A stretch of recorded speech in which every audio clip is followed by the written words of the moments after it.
beau s'abonner et belé na chaîne Oyo. Soki besoin na besoin d'informations à artistes nyonso, ya ba pasteur, ya ba prophète, ya ba tout nzambe nyonso tout référence ko kende sika musute zaka kana tolo na se TV. Nayebi ko pambola lisusu chaîne Oyo tolo na se ekende liboso. Chaîne Oyo en tout cas Nzambe aeba na ko soutenir batu oyo bazwa ki ba moyen na bango pona ko bimisa pour que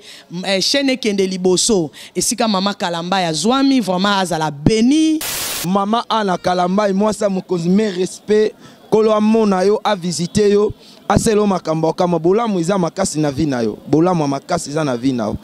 dans 2 mois zo ya liboso Nzambe azo visiter makasi na mona ba porte ya minene zo fonga maliboso na normalement les likambo bâtiment ozo sangana na bango o se retrouver au sangana na bâtiment oboé batouana ba otia mbongo en jeu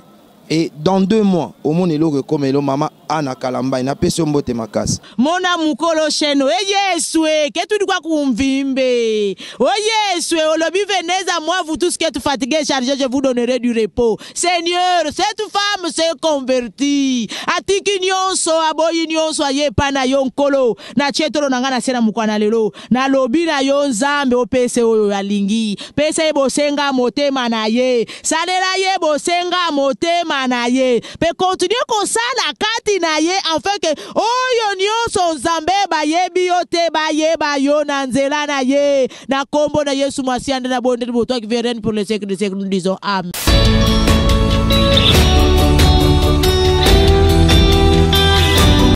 Shalom, shalom, mes peuples de Dieu. Libota Nzambe, abana Nzambe, nyonso bana biso na kati ya www.com to na cette TV maman na biso ana Kalamba,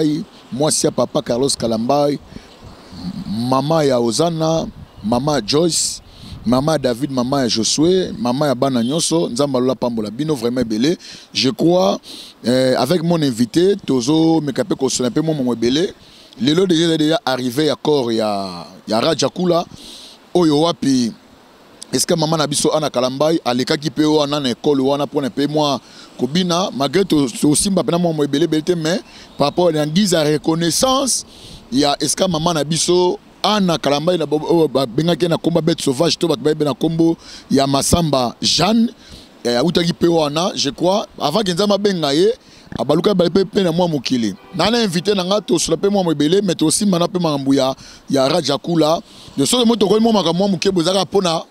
événement escape maman na biso Jeanne Oya Utaki. OK, merci beaucoup papa fongola plateau pour tout mon invité.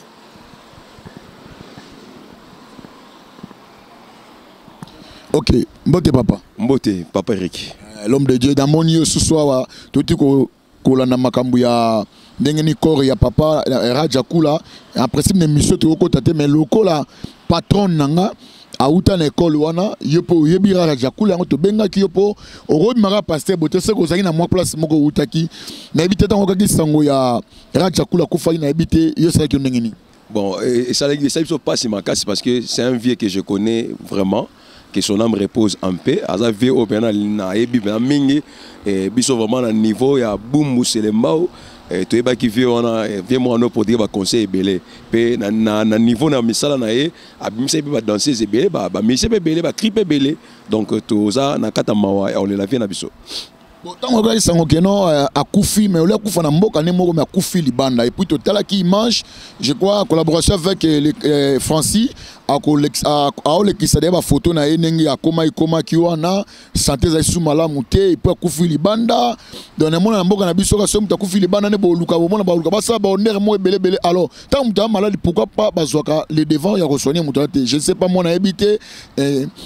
santé na enengi koma ki est-ce que na habité na ligue pena yondo loba penza par rapport à ça peut-être biso musuto moni en tout cas ça nous celle biso passe na habité et l'autre toujours regretter zara ke mboka na biso donc social les athées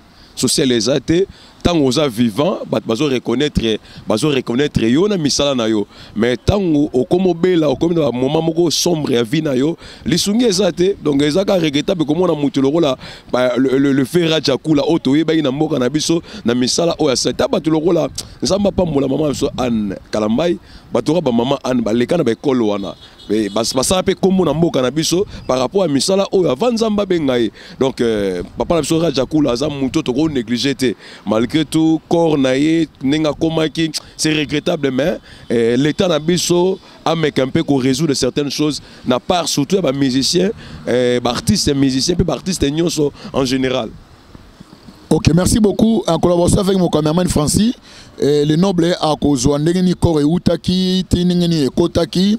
Je crois dans l'émission Oyo déjà, tous les débattuneng mazoloba, mais tous invité nabiso, il y a Mokola Lelo. Le siko na habité, ndenge akoma kiwana. Ndenge parce que l'autre monde artiste belé en boka nabiso, ba okufa négligence kaka na ebité likamo na eba te mais mboka mso mona suki artiste mo okufa o mona to sobela mona bazo so balé devant mais oya biso so artiste baba nika bopu o mona sakno o mona nde après no mona ali ba honneur e bandi belé mais tant mutaza vivant au mona basoka soin na été nzaka pambola maman Denise Nyakiro la première dame na initiative azu pona ba artiste comédien ezaka te mutakufi lisungi te mais dès que mutaza vivant nde ba ozana ngapa que no ezaka artiste comédien, même artiste et musicien. Je crois en wana à des fois autogolo bapona papa na biso Raja Kula lelo atiki biso akufi et atiki makambo belé lelo ba danseuse lokola maman na biso maman Anna Kalambai oyo bato be ba yebi ba moneka maman pour na maison mère te aleka na école mo quelque part azu formation mo quelque part nde monique batali pe ba zue et lelo donc ça dit asa fruit o outil et pas ya papa Raja Kula na monika mutu moza reconnaissante na moneza poani na mboka na biso reconnaissance c'est la catégorie comme tabimeli. Bon reconnaissance c'est parce que sont tali bien na dirigeants na biso la plupart ba dirigeants na biso to ebi monde to bazala to ko bombate. Donc nous avons vraiment des chrétiens qui sont des hypocrites, c'est-à-dire mutazo samela na ye mais na sala mara mususu. To mon église mais ba place ba kendaka donc bazo tel ça bango reconnaissance c'est to vivre dans monde d'ingratitude par rapport ba maison ba kotaka. Donc mutu loko la Raja Kula que son âme repose en paix vient na biso donc ba ko meme na ba nengwana te. Faut ba quand même ba honorer bembe na ye mais loko bi bemba batu mususu ba négliger yango. Ezaka Raja Kula te. Est-ce que mutu loko la le fenda ya ba ko lelende balela ge nengwana. Donc pourquoi ba mboka mususu il y a vraiment salutation beaucoup à notre président, son excellence Félix Tshilombo, was président à Mekampe, na gouvernement, na pas Mekampe quoi soir ba mususu et ko sunga pe artiste en général ba musicien ba comédien et ba liwana bango pe sa ba ndenge moko boye et puis so bazo bela ba so rappel traitement approfondi pona et santé la bango pe za la lolenge moko malamu donc c'est ça donc toujours regretter car na liwana e mutora Raja Kula ko ok, merci beaucoup. Na liwane mutora chako ko fa bongo te mais elomo na loba elomo na mekape ko loba un peu moi muke par rapport ya ça pona nini ba artiste o ba sala ba kombo ya makasi suka na bango ba kufaka libanda ya mboka ezaka di ya quoi mais papa eza par rapport ya misala ba ça eza contrat bango na monde wana eza na biloko basignaka donc na monde wana yo senga et certaines vérités na bisiko azali ko yebana te bien que toza bato yo na kotala boto ko comprendre que mutu aza na kisi mutu aza boye mais bango moko de soi ba yo ka rapper soni ya lolenge oyo ba ko kufa parce que ba yebi yango donc ba yebi lolenge o bazalaka lolenge ba kisi na bango ba biloko na bango yango moni ba saka ba déplacement pour ebima na lolenge moko ya moi bien ba couvrir moi nidité na bango par rapport à na ba sala ba kufa moi bien pour ba couvrir indiquer na bango mais ba corps na bango ya ko mona mutu sa koni mutu sa baby ba don ma bobo na comprendre te mona mutu azana kombo ya munene mais kombo munene ko sila pende na ndenga ko kufela ngana comprendre loko te satan za kombo munene certains ont comme muneza mama trop ça dit muto ake c'est tout autre exemple mon typique muto la satan ananda côté anande côté ana moi si ana banate tu crois que ta pêche au moi si na bana parce que aujourd'hui na bango ata pêche mituka yemo za anda côté yemo za na po yemo bana ba bengane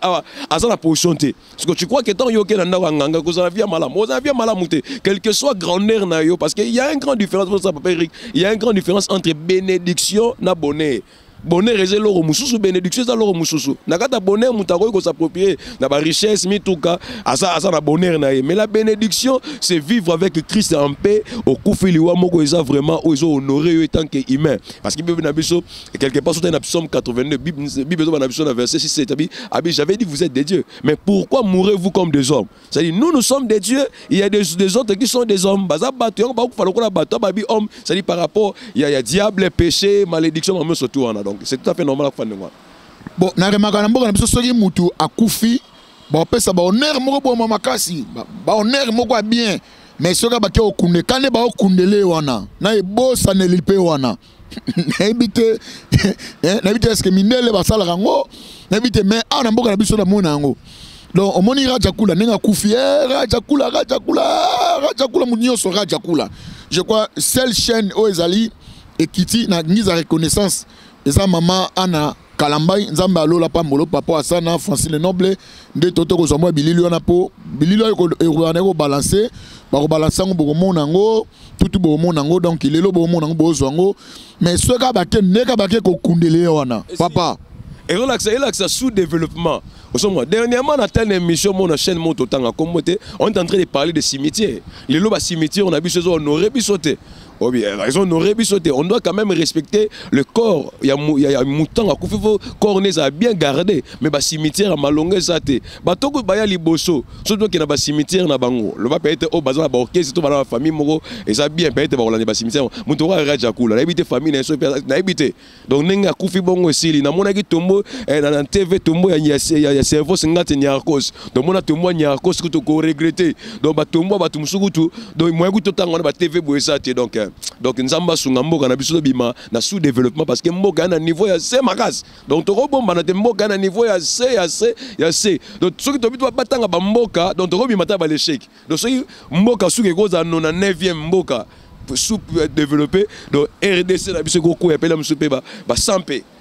Nabi na pese exemple. Donc tout ça ba sous-développé toi na niveau ya C. Donc gouvernement faut abongsa blo msupe et sunga. Donc c'est ça. Gouvernement va s'abler au super et sunga. Je crois bien que aux agawana, ceux qui m'ont venu mes alliés, à tant que pasteur, on a un prophète, on a un prophète, on a filmé, c'est un évangéliste.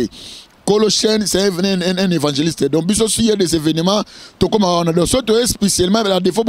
comment le prophète va continuer à Jakula parce que avant tout le monde a monté, tu as pagano. Tu sais moi ma kamemisusu. Il y a autant où le comme ça mi to comme apprendre aux parce que c'est vraiment très important. On a habité le basuka pour na lelo ezani papa ndenge toto mona ba événement sur l'équipe pour la makambo ya Rajakula ndenge corps na uti libanda eye libani ya suko ba pe pour la famille na ye pe ba to ba yebie. OK, le basu ezali gara mes condoléances beaucoup vraiment na famille artistique na niveau vraiment il y a ba méchien, c'est-à-dire ba méchien ba koufeli donc mes condoléances et puis na mes condoléances ma casse vraiment d'abord premièrement na maman Anne Kalambai, mes condoléances parce que oyo akufi azaki moko ya molaki sinayo na tango wana aza suna bo moité donc zambe asunga liboto etikali pe to sengi na gouvernement neka ba recueil corps oyo ezana bisiko ezali place to tiko tikango pona mikolo ezali ko yaba ke nokokunda yango donc to sengi na gouvernement mais qu'un peu ko rassurer même vie ya bana parce que Rajakula Bota qui c'est un grand musicien quand même faut to honorer na dimension zagi nango donc libasuka yango wana. Ok, je crois que le Basuka on a presque na fin à notre émission na biso ya mukolo ya lelo par rapport à ndenge corps ya papa Rajakula ndenge ya kufi et puis touti ko so ko tsaye na morgue kinoise ndenge toto zo mwa bilili bokomona ngo na papa Francis bokomona ngo lelo et mukolo corps robima bokomona mukuba ko kunda bokomona to koleka pe na ba quartier skazalaki pona komeka pe ko tuna ba vie ya batu ndenge ni zalaki to koleka leka bokomona ngo vraiment biso to zakana pona to besoin ba information et ce qui est soyé été je crois bokomona makambo koleka to presque la suka na habité nano repesa bon et après eza sangoma wana habité est-ce que il faut pesa ka mbote te mbote faut pesa ma parce que mbote qui paraté mbote fungola ba relation donc mbote nanga liboso ezali que ezali pas maman Anne Kalambai mbote vraiment sur ozali et puis mes condoléances parce que to koufeli et puis mbote na papa Eric qui nous bien dozana et papa na biso évangéliste na sima caméra donc maman Anne toza vraiment toza na kati ya mawa na yo elongo to zoli la kaka et mbote na salon Moïse na makala où yo sala ke toza odozali donc zamba pa mola bande konyo surtout Kinshasa mobimba toza na day parce que za day na biso donc faut to se recueillir tout autour d'accord c'est une grande personnalité donc bato bana poto wala na biso mbote belé to ara na matanga pourquoi pas to lelai asali belé to lelai donc c'est ça. Ok, grand neble obi que toi na ba olela tous en bazo se plaisir ka teke na monde kaka ya ba chrétien te même pe na monde pe ba pagano et to bengi même mukolo ngo pe moi ba artiste pe ba artiste musicien chrétien boza la pe wana yana se pe la mina Marie Missam tous bien ba bilo boazanga te Marie Missam en tout cas azanga te zala zala oyebi Rajakula so yi ministère profane be Rajakula te c'est que tu as suspendé ngana prophète na bi Rajakula na yebi Rajakula yango toza donc koko salate o yebi ete po la bongo bongo mutema musuku tote ya matanga musuku tote ya wana peso ya peso opportunité tote ya po to yebi Rajakula mutawanga na Kongo azate ba dans ce belé bima donc ba donc mutali bosa pesa luka okanga basuki donc suki lora ba chinois japonais za Rajakula donc tozolela c'est ça. OK, merci beaucoup. Je crois que nous avons presque notre émission Nabiso. C'est une émission au pont lelo. Déjà comme ça les bandits bopesi, maman Anna Kalambai, maman sociale, maman Motema Malamu, maman Nanga, première conseillère Nanga, première conseillère pays à Francie. OK. Donc tu les la ka prenez obika mi comme likamba douleur, donc douleur retirate parce que biloko e outil de Jézoya, boroyo kasiko. Boromo na siko. Merci beaucoup. Bye bye, à la prochaine, ciao.